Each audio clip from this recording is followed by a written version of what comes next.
obutuukirivu bwa Katonda tebusosola. Essomo lyaffe olwaleero liva mu kitabo ky'ebikolwa by'abatume essula y'e15 kuva akanyiriri akasooka paka kasatu mu obutaano. Naye akanyiriri k'omunaana n'ak'omwenda bugamba nti ne Katonda amanye emitima n'abategeeza bwe yabawa Omwoyo Omutukuvu era nga ffe, n'atayawula ffe nabo bwe yalongoosa emitima gyabwe olw'okukkiriza.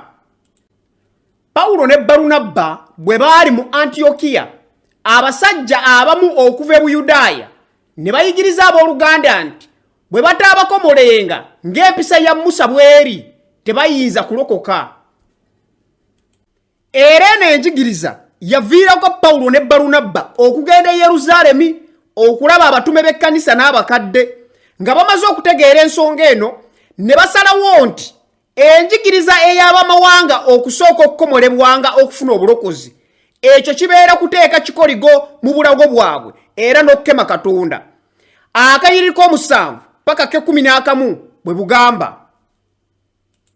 Era Peetero n'abajjukiza nga Katonda bwe yali amaze okukola mu baamawanga, era nti Katonda yamutuma okubuulira enjiri mu nnyumba ya Koloneeriyo, ng'ebikolwa by'abatume essula y'e10 akanyiriri ka 28 bwe kagamba nti Katonda yandaga nneme okuyita omuntu yenna ow'omuzizo oba omubi. Era Peetero n'agamba amateeka ekyo kikoligo ne bajjajja baabwe kye bataayinza kutwala. N'olwekyo abantu balina okumanya nti emitima gyaffe girongosebwa lwa kukkiriza wabula si lwa kukwata mateeka. Mu bbaluwa eri Abagalatiya essula ey'okusatu akanyiriri k'okubiri paka k'okusatu, Bayibuli etubuuza nti kino kyokka kye njagala mmwe okuntegeeza nti mwaweebwa Omwoyo lwa bikolwa by'amateeka nanti ki lwa kuwulira kwa kukkiriza. Bwe mutyo bwe mutalina magezi.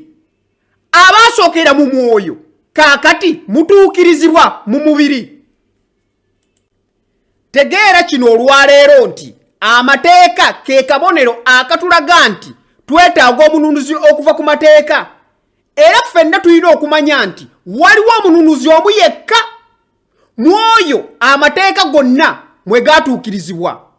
Mu Matayo essula ey'okutaano akanyiriri ke17 Yesu Kristo yennyini agamba nti temulowooza nti najja okudibya amateeka oba eby'abannabbi. Sajja kubidibya wabula okutuukiriza. Olwaleero Bayibuli etuyigiriza nti abantu ffenna ku nsi oba Abayudaaya oba baggwanga ki, ffenna tulokolebwa lwa kisa era lwa kukkiriza. Era ssaba ng'ogamba oti ayi Mukama ow'obuyinza, nkwebaza olw'okunzikiriza okuyita mu mulimo ogwaggwa ogwa Yesu Kristo ku musaalaba.